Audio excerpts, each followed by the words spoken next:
pouvons nous mettre debout.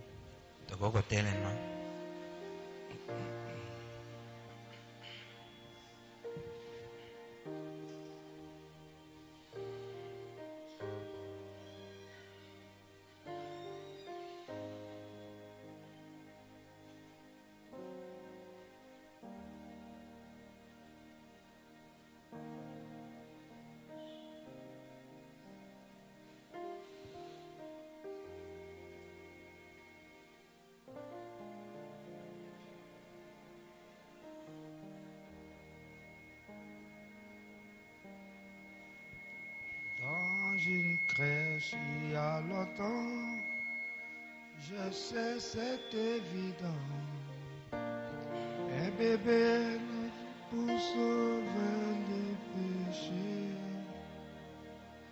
Jean, la vie c'est la plage, l'agneau expiatoire.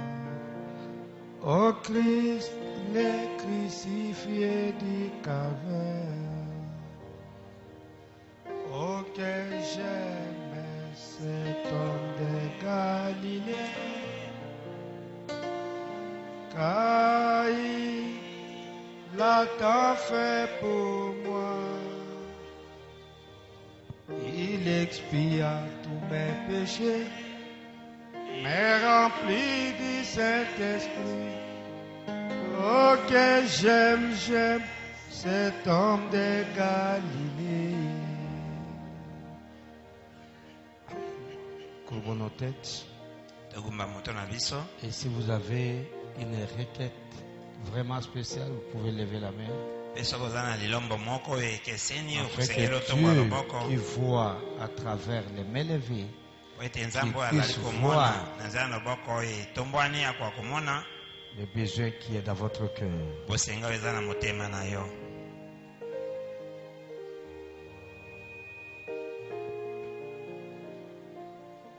Seigneur, notre Dieu, nous sommes venus comme d'habitude, mais pas seulement comme d'habitude, Seigneur, parce que nous avons senti un grand besoin de venir ici.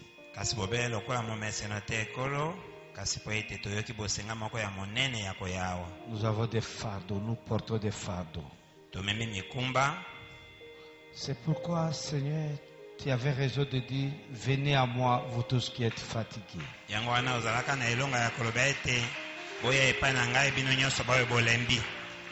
Seigneur, cet endroit a été construit pour les fatigués. C'est ce que nous sommes cet après-midi.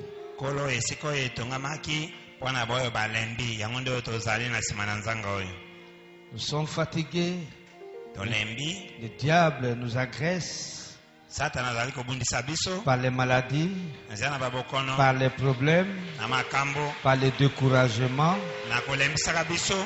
Oh Dieu, donne-nous la victoire.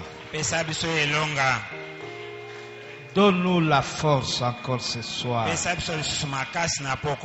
Change les choses cet après-midi, Seigneur. Daigne nous pardonner nos fautes et nos erreurs. Sois avec nous, Seigneur. Remets-nous à l'original. Remets-nous au commencement. Seigneur Jésus, nous te remettons les services afin que quand nous allons commencer à sortir ici, que chacun soit convaincu que nous avons été avec toi. Nous te prions au nom du Seigneur Jésus-Christ. Amen. Amen. Merci, veuillez vous asseoir.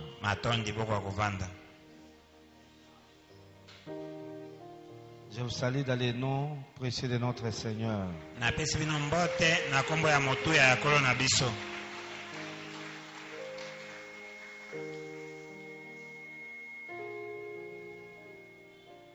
C'est vrai, la réunion de mercredi soir, c'est une grande réunion.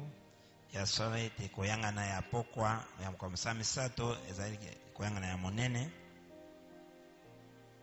prophète il a dit, Il a dit que cette réunion, c'est la réunion où les croyants sacrifient son travail pour venir à la maison de Dieu.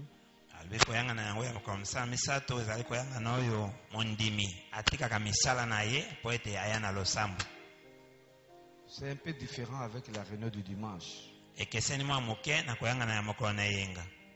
Le dimanche, il semble comme si on ne sacrifie pas grand-chose.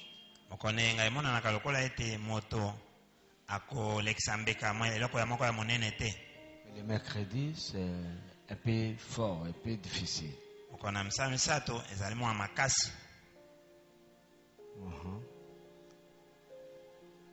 Aujourd'hui, je viens d'être au beach, au port, juste je crois le port Maman Matakumu, quelque chose comme ça.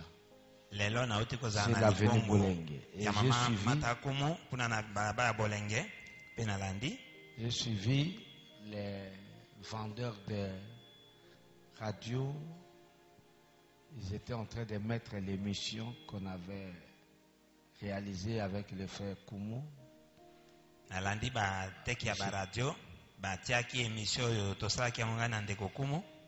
Je crois qu'ils ont mis ça à dessein parce qu'ils m'ont vu. Ils ont mis cette émission-là et j'ai commencé à écouter.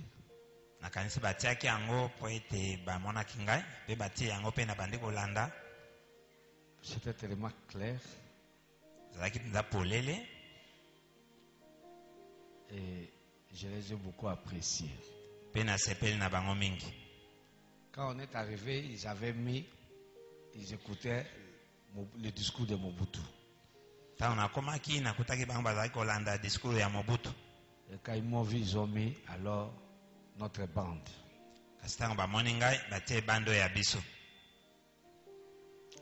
Je les ai félicités. J'ai dit, nous n'avons pas seulement un auditoire qui est visible, il y a aussi des frères et des sœurs qui sont éparpillés dans cette ville, dans la cité.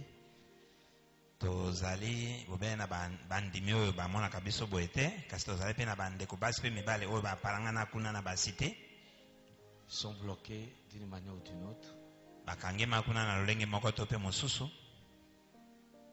Dieu seul sait quand est-ce que chacun va décider pour suivre pas à pas les messages de l'heure.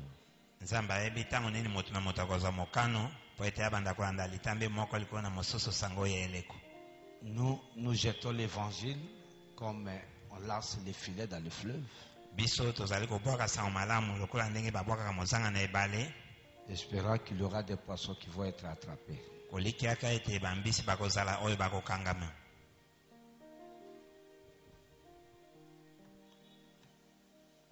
Je me rappelle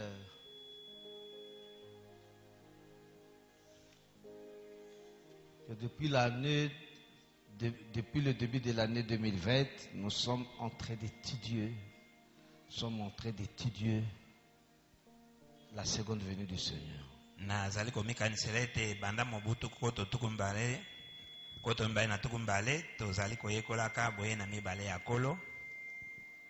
Et quelque chose a été dit le dimanche passé. Dimanche soir.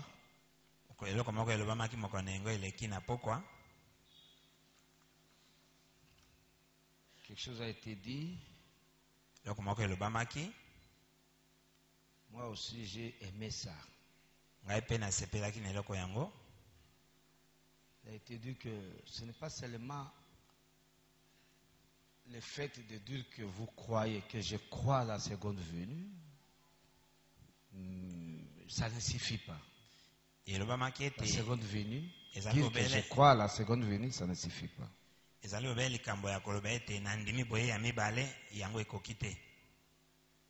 Il faut que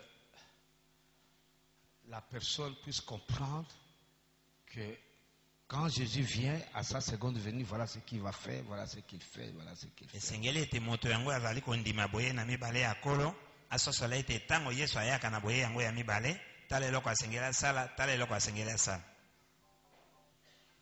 Il y a eu un petit problème dans le ministère de Jean-Baptiste.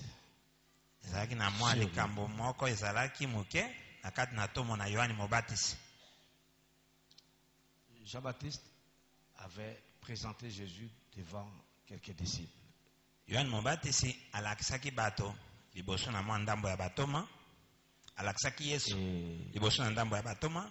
Et puis après, quand il a été emprisonné, il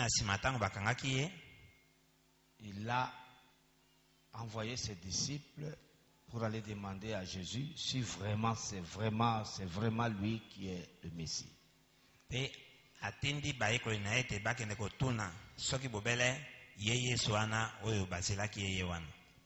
Jésus n'a pas répondu par oui ou par non. Il a dit à ses disciples, aux disciples des gens qui étaient venus, il dit asseyez-vous, attendez un peu.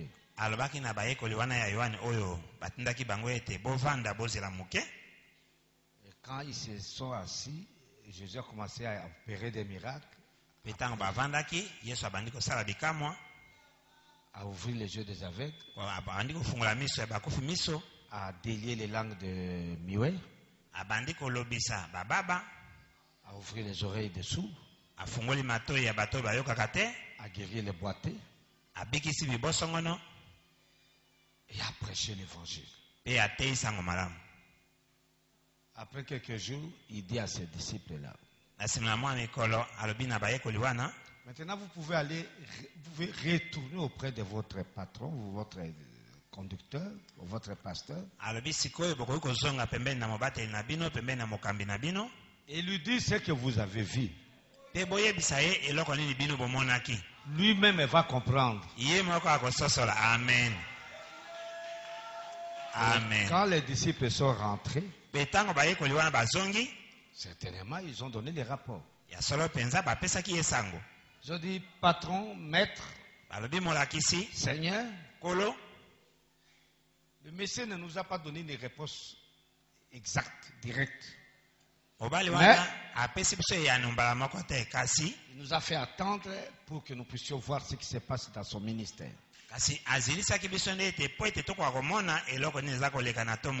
Nous avons vu les aveugles voir,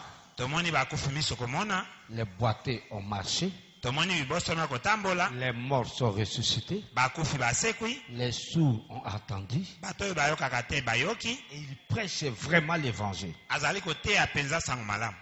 Jean-Baptiste dit Alléluia. Qu'il grandisse et que moi je puisse diminuer. C'est lui le Messie. Amen. Amen. Amen. Vous comprenez mes frères? Que Jean-Baptiste a eu la réponse d'après ce qui devait être accompli. Parce que la Bible avait dit quand lui, le Messie va venir, les aveugles verront, les boiteux marcheront.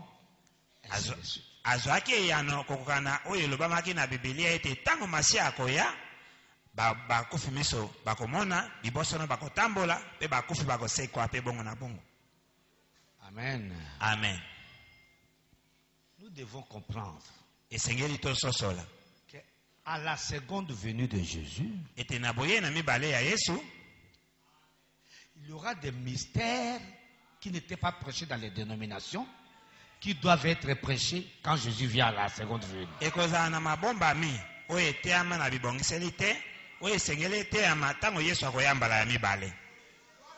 Les choses que les dénominations n'ont pas prêchées doivent être prêchées à la seconde venue du Seigneur. Par conséquent, si vous avez accepté que Jésus est venu, ne vous limitez pas seulement à dire que vous croyez la seconde venue. Vous devez d'abord découvrir quels sont les sujets importants qui doivent être prêchés à la seconde venue.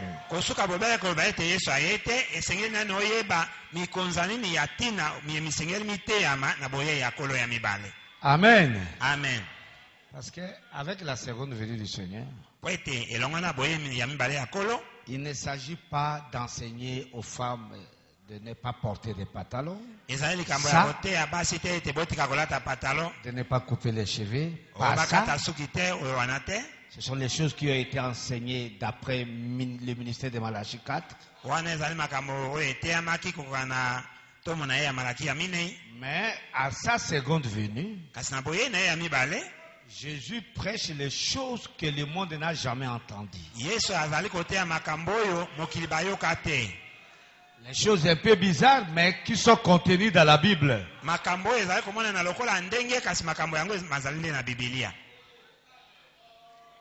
Amen. Amen.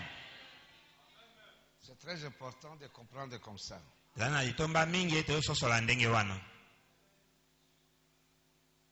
C'est très important. C'est ce qu'on appelle, on appelle ça quoi? L'ordre du jour.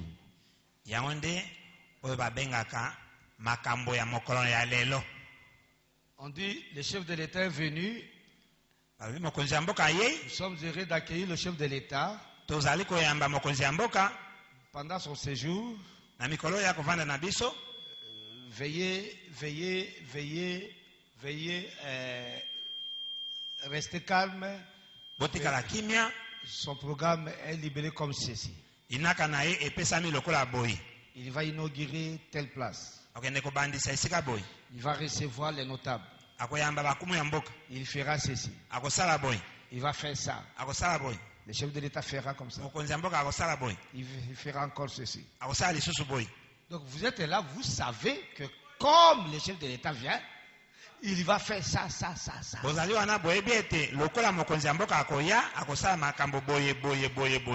Alléluia. Amen.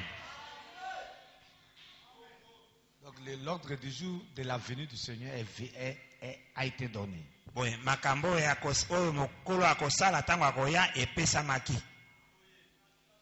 Il prêche Jésus à sa seconde venue. Il prêche les 7 tonnerres d'Apocalypse 10. Je suis, comme je l'ai dit la fois passée, je suis d'accord avec les frères qui disent que les 7 tonnerres ne sont pas venus, ne sont pas révélés. Parce que si les 7 tonnerres sont révélés, il faut que, amen, il faut que Jésus soit là.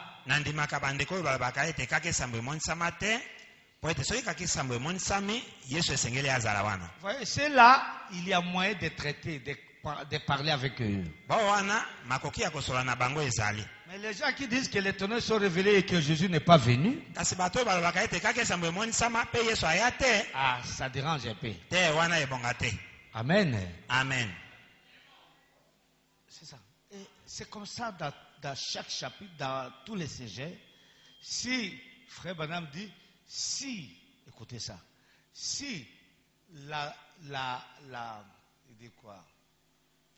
Si la voix vient, la voix du Seigneur, dans la prédication de la voix du Seigneur, il dit si la voix vient pour continuer à prêcher les théories de l'ancienne école, pourquoi cette voix était venue?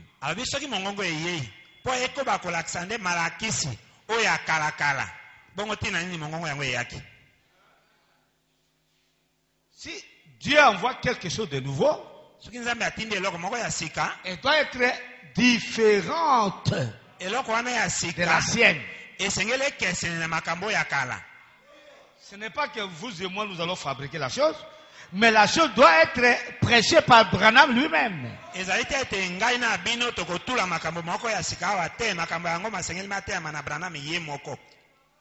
C'est très important. Amen. Amen. Répétez la vieille école. Branham n'est pas venu pour ça. Il est venu pour les nouvelles choses. Différentes de ce qui se prêche dans les dénominations.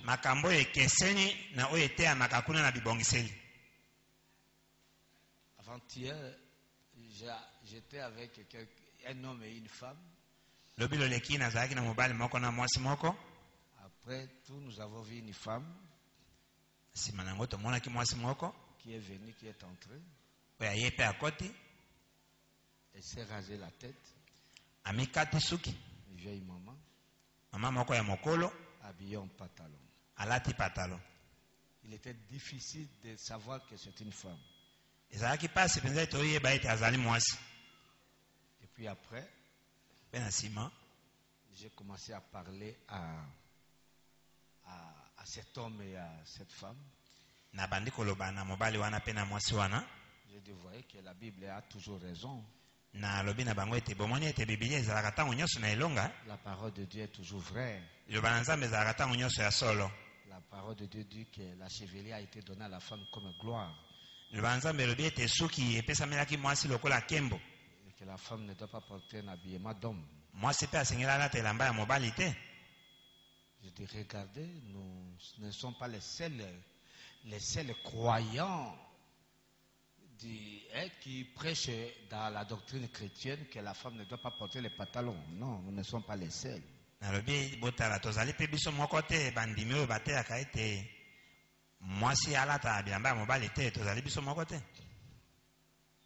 Même l'église catholique croit aussi à ça. Qu'une femme ne peut pas porter un pantalon. Je vous dis vrai. Et j'ai posé la question, est-ce que vous avez vu une sœur catholique, une non-catholique porter un pantalon?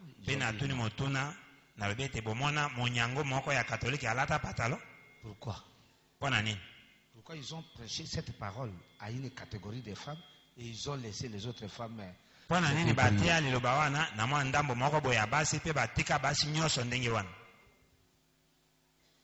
C'est pour dire qu'ils croient quand même. Ils croient que la femme ne doit pas porter un pantalon parce qu'ils n'ont jamais autorisé à des femmes qui servent le Seigneur le port de pantalon.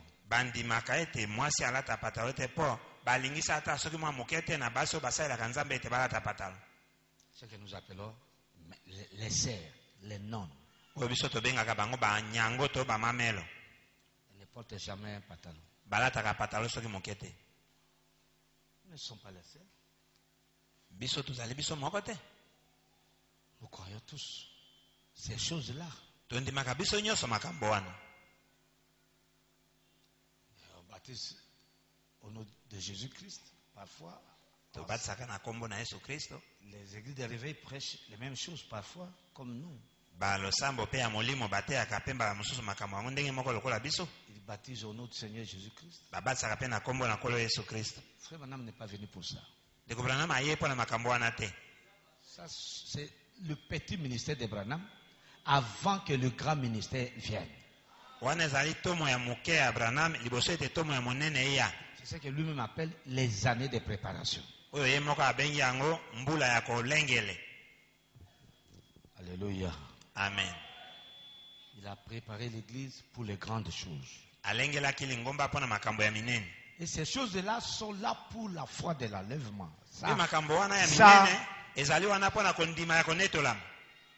Alléluia. Amen. Hier, je suivais la bande de ces frères-là. Et j'ai reçu une grande prédication hier. On peut me donner le son?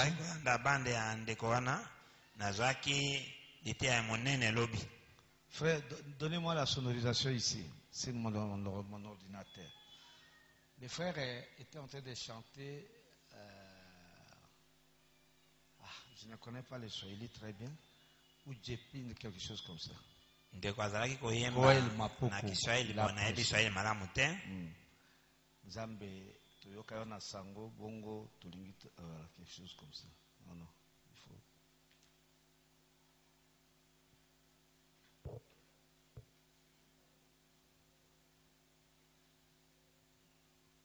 Et j'ai regardé ça avec mon épouse.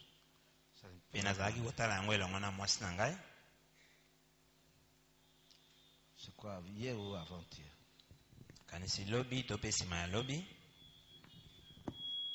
Quelque chose m'a dit.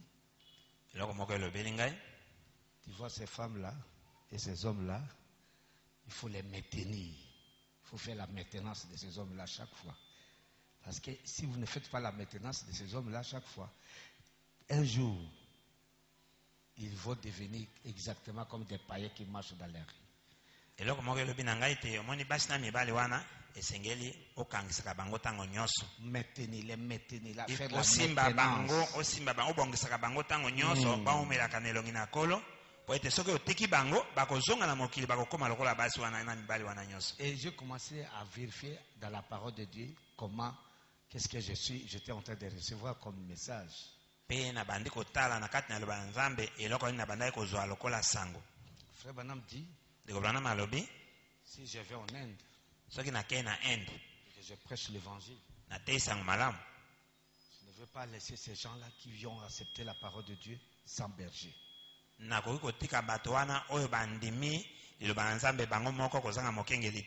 dois laisser quelqu'un comme enseignant pour que ces gens-là soient maintenus dans l'évangile, dans l'atmosphère de l'évangile. Donc ce monsieur-là est en train de faire la maintenance des croyants, des nouveaux croyants. Il est en train de les tailler.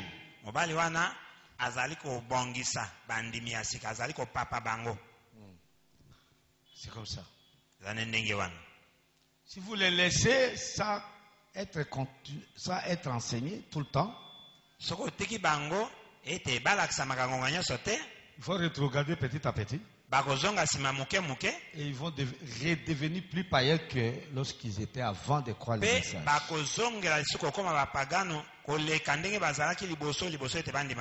Observez-les un peu ici avec moi.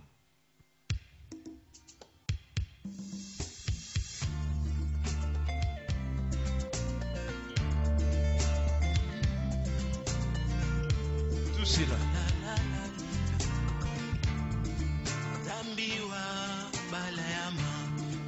Dambiwa Yakobo, Dambiwa Beteloni ona, Dambiwa ni udipenywe,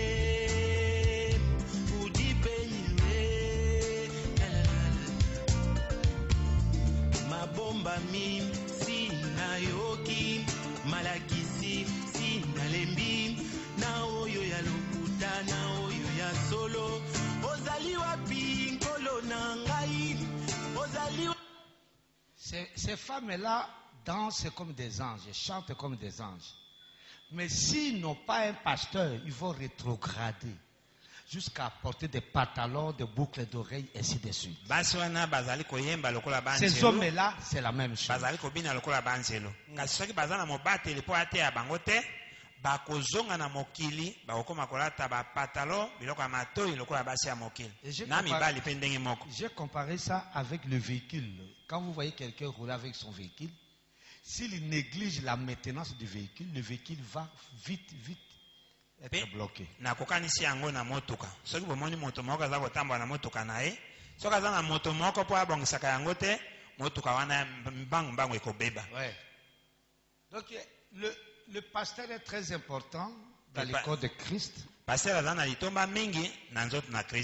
C'est pour maintenir les croyants dans l'atmosphère. J'ai regardé ça. Je suis allé voir comment Frère Branham m'explique la bonne éclosion. Je vous ai enseigné ça, la bonne éclosion. Comment une poule doit maintenir ses œufs dans l'atmosphère pendant 21 jours pour faire la bonne éclosion.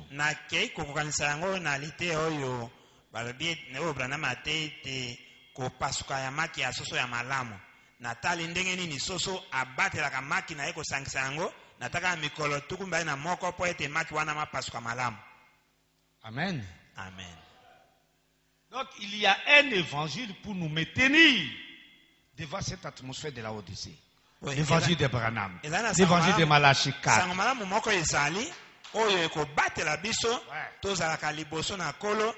Les femmes, ne portez pas des pantalons. Les hommes, ne faites pas ceci, ne fumez pas, ne buvez pas. Ça, c'est pour vous maintenir loin de la Odyssée. Mais pour être enlevé, il faut une catégorie d'enseignement. Amen. C'est très différent. Parce que Branham dit, avec ce que nous avons ici, c'est pour vraiment être guéri, tout cela.